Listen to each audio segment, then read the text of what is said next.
Let me tell you something most people don't want to hear. If you're distracted, it's not because you lack focus. It's because you've actually never trained for it. And today, I'm going to show you exactly how high performers do that differently.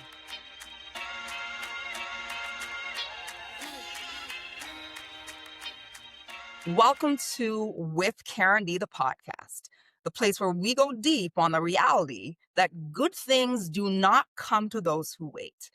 Good things come to those who go out and get it. Today, we are talking all about how you can become a distraction-free badass. This episode is for you if you know you're capable of more, but it's just not happening. You start strong, but you struggle to finish, or you don't even finish at all. You feel distracted, but you know that you're not lazy. You quit when things start to feel uncomfortable, or you keep waiting to feel ready, that getting ready to get ready to get ready, but you're never ready.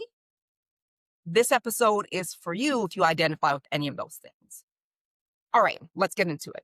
Today, we're going to talk about how to become a distraction-free badass. And before you roll your eyes or think this is about productivity hacks, apps, or turning your phone grayscale, stop it. This episode is not about being perfect. It's not about doing more. And it's definitely not about becoming the epitome of perfection or some type of robot who never gets distracted. This is about self-mastery.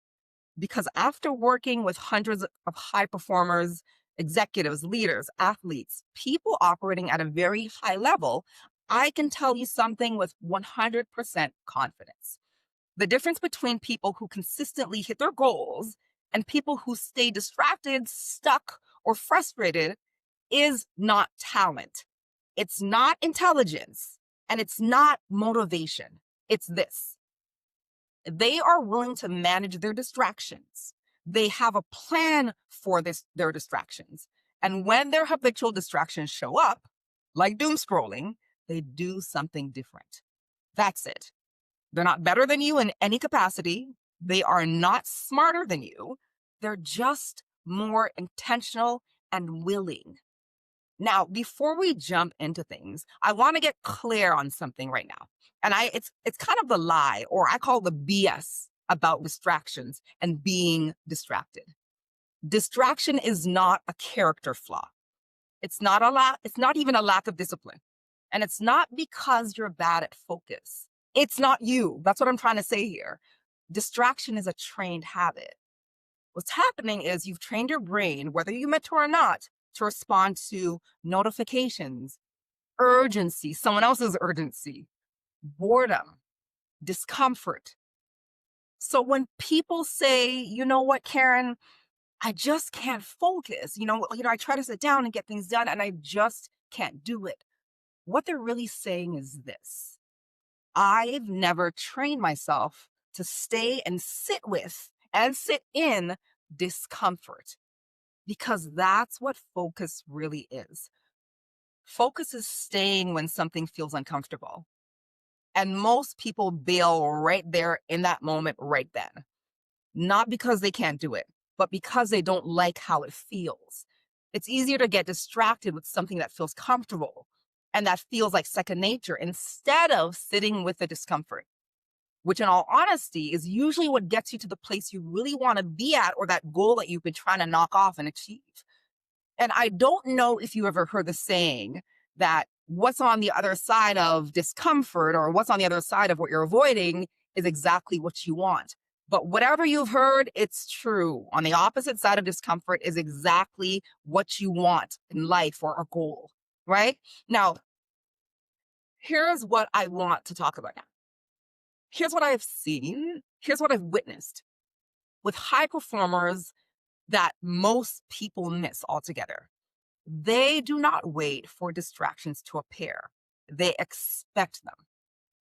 They assume that my phone will go off. They assume that my brain is going to wander. They expect that I'll want to check out. I'll feel resistance. They expect that they have haters saying nasty things while they're in the game. Those are my athletes. Or they go in knowing that their opponents will be talking pure smack talk in their ear while they're trying to play and focus. And instead of being surprised by that, they planned for it. They don't ask, how do I never get distracted? They ask this key question that I'm also asking you to consider. What will I do when distraction shows up? That one question alone changes everything. Because the moment distraction appears is the moment discipline is actually built. Not when things are easy, not when you're motivated, and not when you are in the zone. Here's when discipline is truly built. Discipline is built when you want to stop, when you want to check your phone, when you want to respond to that notification, and when you want to literally do anything else but choose to stay. Now, let's talk about practicing when the stakes are low, because that's what matters. It's not about when the stakes are high, it's practicing when the stakes are low, because this is where most people mess it up. They try to practice focusing only when the deadline is big, it's now, the pressure is high, or that moment or that occasion or setting or situation really matters. And that's counterintuitive. It's literally like trying to build a lot of muscle while you're performing in a bodybuilding competition. It can't be done. High performers practice before the high pressure moment. And my friends, so should you. This is truly how it works. They practice when they should be working. They practice when a notification goes off. They practice when no one would know if they checked it. They practice when the stakes feel small. They practice when nobody is watching. And here's what they say, and I asked you to consider saying as well. Not right now. They shut it down. That moment right there is the prep and practice for you to become a distraction-free badass. I'm talking about not checking the phone, not switching tabs, not abandoning whatever you're doing. That is how discipline is built. Small actions, repeated consistently while feeling discomfort. You want to make sure that you're practicing in these moments that may not mean a lot, but truly are the moments that build your self-discipline and your new habit, right? I want to share a story with you. I remember working with a client. My client was a politician, or my client is a politician, and they were about to do a series of community consultations. And they knew that going into these consultations, they'd receive some backlash. They knew that they'd have audience members who weren't pleased with them or what they had done. So we had 4 weeks to work together and get him prepared for what was upcoming. And they knew they had to shift how they responded to pissed off attendees. One of the first pieces of work that I gave him was leaving the notifications on his phone off whenever a notification, how did I say this? Let me flip it. The first exercise that I had him do was this.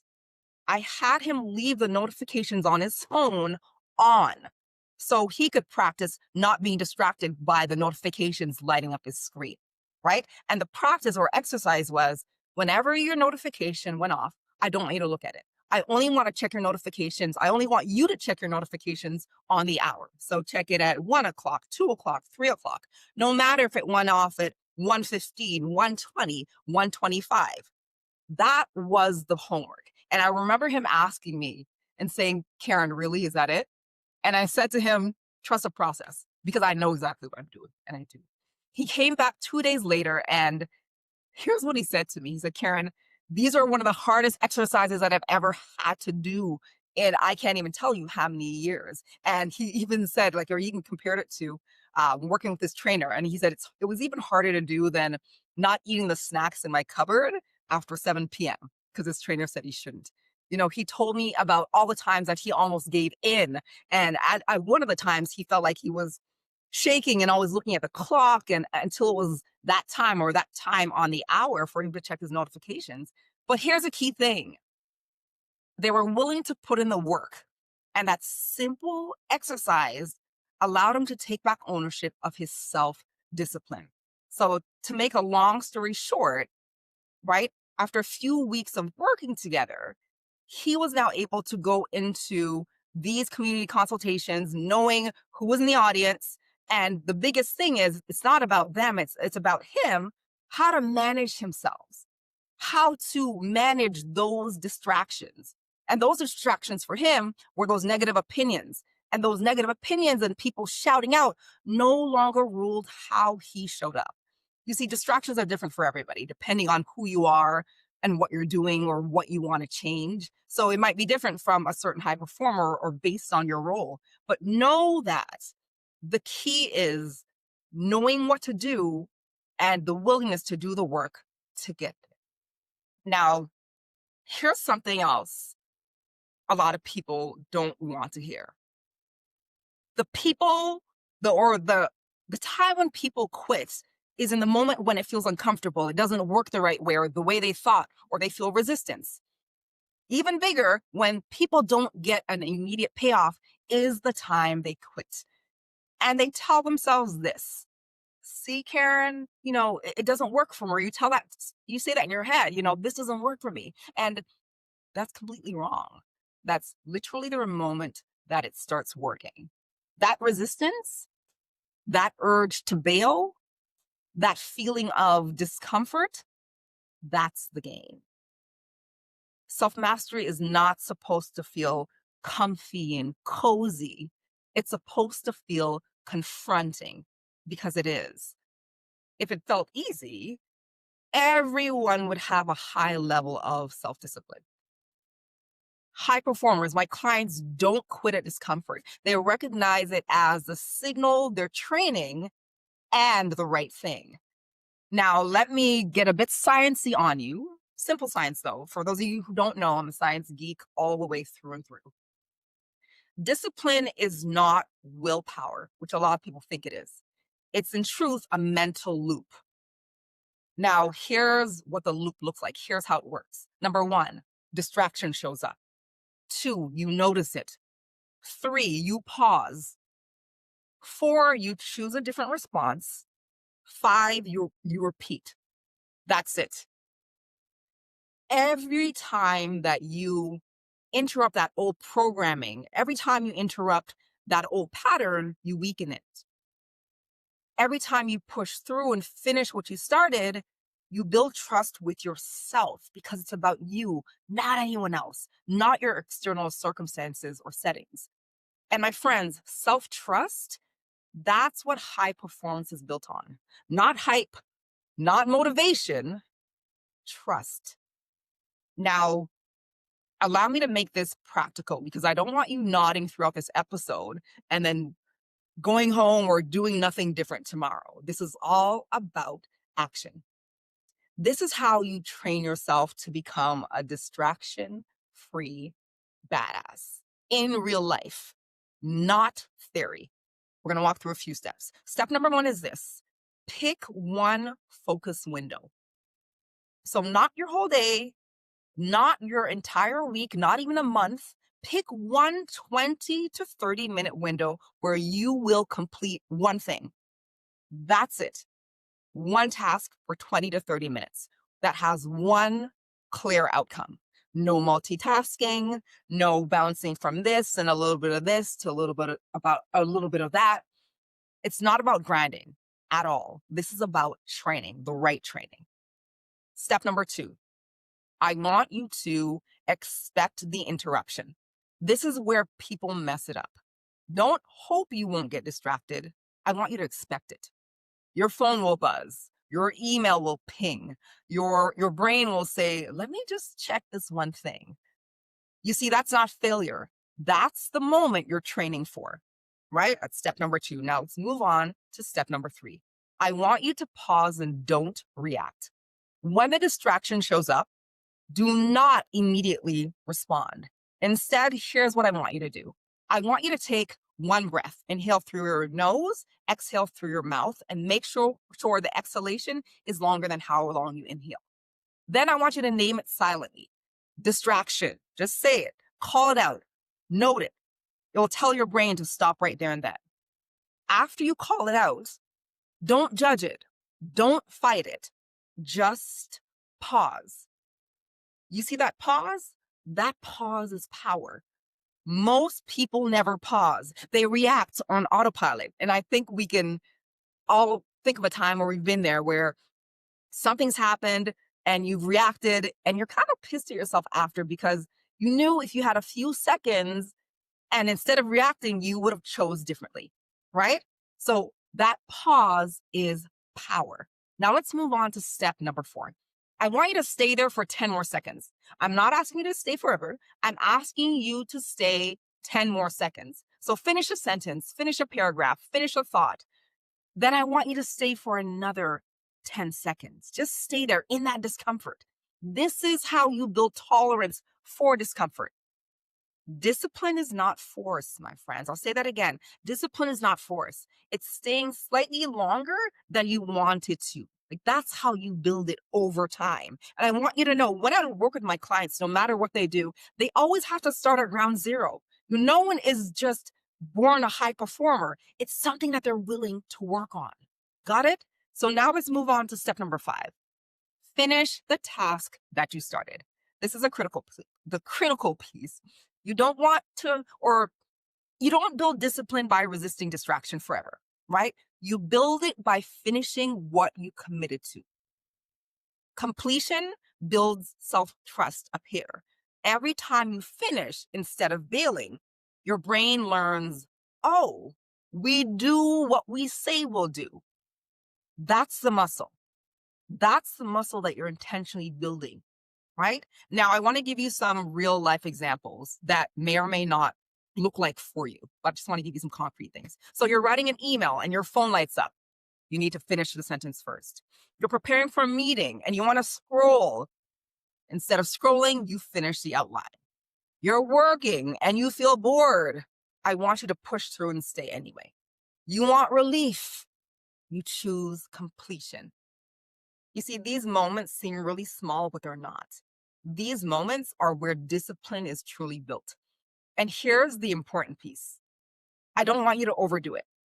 This is not about fully tightening up or tightening down and white knuckling your way through the day.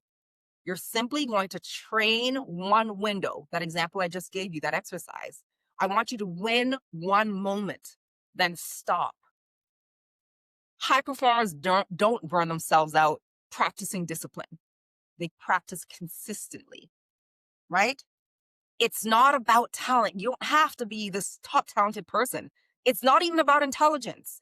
And my friends, it's definitely not about motivation. So stop getting down on yourself or have people get down on you saying that, you know what, if you had more motivation or if you would finish that degree or if you had finished high school or finished that sort of certification or do more studying, you'd be able to focus better. That's not true. It's not no motivation. I'll say it again. It's not intelligence. It's not talent. It's a willingness to manage your distractions and have a plan for what you will do when those distractions show up. Because you want to expect it and walk in knowing that they'll happen. But even stronger than that, you know what you're going to do when it happens, right? So let me bring this home. Here's what I want you to remember. Distraction is not a flaw. It's a habit. High performers are not smarter or better than you. They're simply more willing to manage distractions on purpose. Focus is staying and sitting in that discomfort, not eliminating it altogether. Discipline is built before high pressure moments. And that's a key thing I want you to remember. I can teach you all the strategies. I can teach you all the techniques, but it's not going to happen because you listen to this podcast once. You have to put in the work. It's those minute shifts over time that builds that muscle, that builds that ability to show up in a different way. And I want to use a concrete example. When I work with professional athletes, when they're on season, in season, they're at the top of their game. But when they're off season, they're just a regular degular like you and I. They're living life. They're eating out. They're enjoying family. They're going to events. They're on vacation. They're eating the junk food like you are and like I do when I'm on vacation. You know what? Let me not make assumptions for you, but I know when I'm on vacation, my friends, the diet is off. I'm eating everything. High performers, back to my professional athletes, they're doing regular things like you and I do. So when they come back and they're preparing for their upcoming season, they have to start at ground zero too.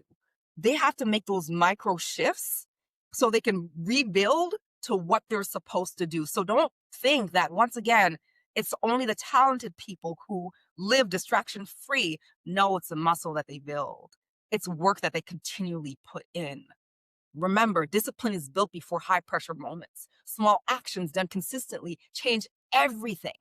And you want to remember, and this is the biggest note you want to put in your mind, resistance is not a sign to quit. It's a signal that you're training the right thing. I'm going to say that again. Resistance is not a sign to quit. I know how it feels and it's so easy to go. It's a signal you are training the right thing. The right thing. Self mastery is uncomfortable by design. If it felt confronting, that means you're in the right direction. That's a good thing. That means it completely landed. You hit it. Now, here's what I asked you to consider doing. So if this is something you want to shift, and it may be or it may not be, but if this is something that you want to shift, I want you to consider these marching orders. I don't want inspiration. I want execution. Here's what you're doing next.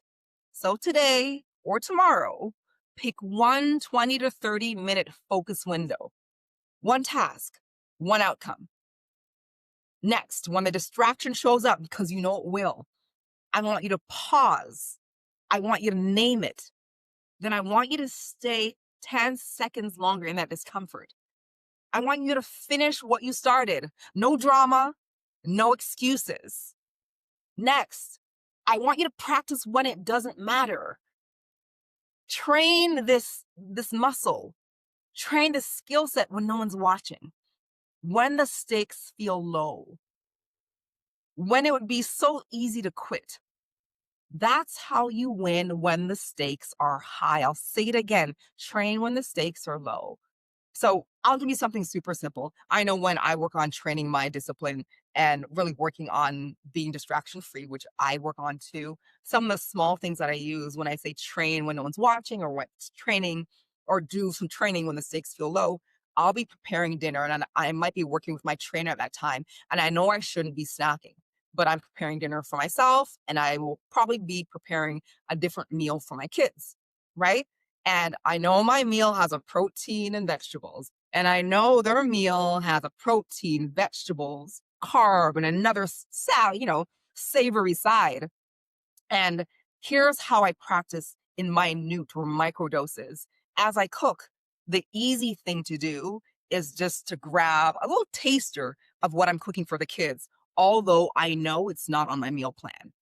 That is where I practice self-discipline. I let myself not do it. I tell myself no. I do exactly what I told you there. I pause. I just call it out. This is a distraction. I stay there in that uncomfortable feel because it's okay. It's normal. This means I'm doing the right thing. And this will mean for you that uncomfortable feeling that you're moving in the right direction. That's how you win when the stakes are actually high, because you've trained it. It's now become a new behavior. It's now become a new habit. And you start to do it subconsciously, right? Stop quitting at discomfort. Discomfort is not the problem. Avoidance is. I want you to stay. I want you to finish. And then I want you to repeat. Do this daily, not perfectly either. You do not need perfection. You need consistency. That's how you become a distraction-free badass. So let me say this clearly and loudly for those of you in the back. You do not need more motivation. You don't need more tools. You do not need a new system. You need to train your response to discomfort, because distraction is just discomfort in disguise. The real definition of a distraction-free badass, my friends, as we close, is not someone who never gets distracted, but it is someone who notices the distraction. It is someone who doesn't panic about it. It's someone who doesn't judge themselves and chooses differently anyway. You see, that's power. And the people who win, they don't win because there's something special about them. They win because they stayed when it got uncomfortable. So the next time your phone lights up, The next time your brain wanders or you feel the urge to bail on whatever you're doing, don't quit. I want you to smile because that's the moment you're training. And that's how self mastery is built. Got it? I'll see you in the next episode of With Karen D, the podcast.